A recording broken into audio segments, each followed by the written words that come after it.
বান্দরবানের বিভিন্ন পাহাড়ে বেড়ে চলেছে ঝুঁকিপূর্ণ বসতি নির্মাণ। বর্ষা এলে ঘটছে দুর্ঘটনা। এ বিষয়ে বিস্তারিত জানাতে যোগ দিচ্ছেন সহকর্মী ইয়াসিনুল হাকিম। ইয়াসিন,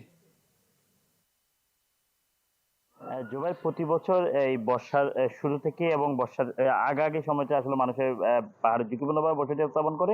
এটিকে কেন্দ্র করে কিন্তু গুড়ি গুড়ি বৃষ্টি বা টানা বর্ষণ, ভারী বর্ষণের কারণে পাহাড় ধসের যে সংখ্যা প্রতি বছরই ঘটে, তার মধ্যে কিন্তু প্রাণহানির ঘটনাও ঘটে থাকে। তো প্রশাসনের পক্ষ থেকে বারবারই বিভিন্ন জায়গাগুলোতে নিষেধাজ্ঞা করা হলো বা নিরুৎসাহিত করা হলো, সরে আসার জন্য বিভিন্ন উৎসাহিত করা হলো, কিন্তু প্রাণের ঝুঁকি নিয়ে তারা বিভিন্ন জায়গাগুলোতে আসলে ঝুঁকিপূর্ণভাবে বসতি করছে। আমরা দেখেছি বান্দরবানের ইসলামপুর, লাঙ্গিপাড়া, শ্রীনগর থেকে শুরু করে বিভিন্ন জায়গাগুলোতে আসলে ঝুঁকিপূর্ণভাবে প্রতি সময় কিন্তু আসলে শীতের সময়তে বিভিন্ন বসতি স্থাপন হচ্ছে, যেটি ঝুঁকির কারণ এবং উদ্বেগের কারণ হয়ে দাঁড়িয়েছে। আমরা কথা বলছি জেলা প্রশাসনের সাথে।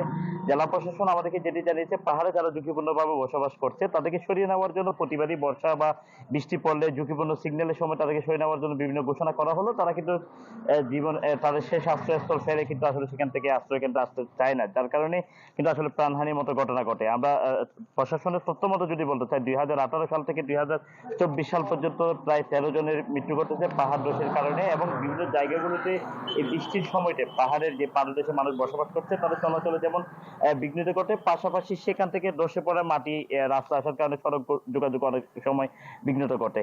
পাশাপাশি প্রশাসন আমাদেরকে যেটি বলছে, বান্দরবানের 7 উপজেলা 34 ইউনিয়ন 2 পৌরসভাতে প্রায় সরকারি বেসরকারি তত্ত্বাবধানে 1.5 লক্ষর মতো মানুষ আসলে পাহাড়ে ঝুঁকিপূর্ণভাবে বসবাস করছে। তাদেরকে কোনোভাবে আসলে নিরাপদে আনা যাচ্ছে না। জেলা প্রশাসন বলছে দ্রুত সময়ের মধ্যে তাদেরকে তালিকা প্রণয়ন করে বাজারের জমির যে লিজ রয়েছে সেটি হস্তান্তর করার পর তাদেরকে একটি আশ্রয় কেন্দ্রের মাধ্যমে ইয়াসিন, ধন্যবাদ।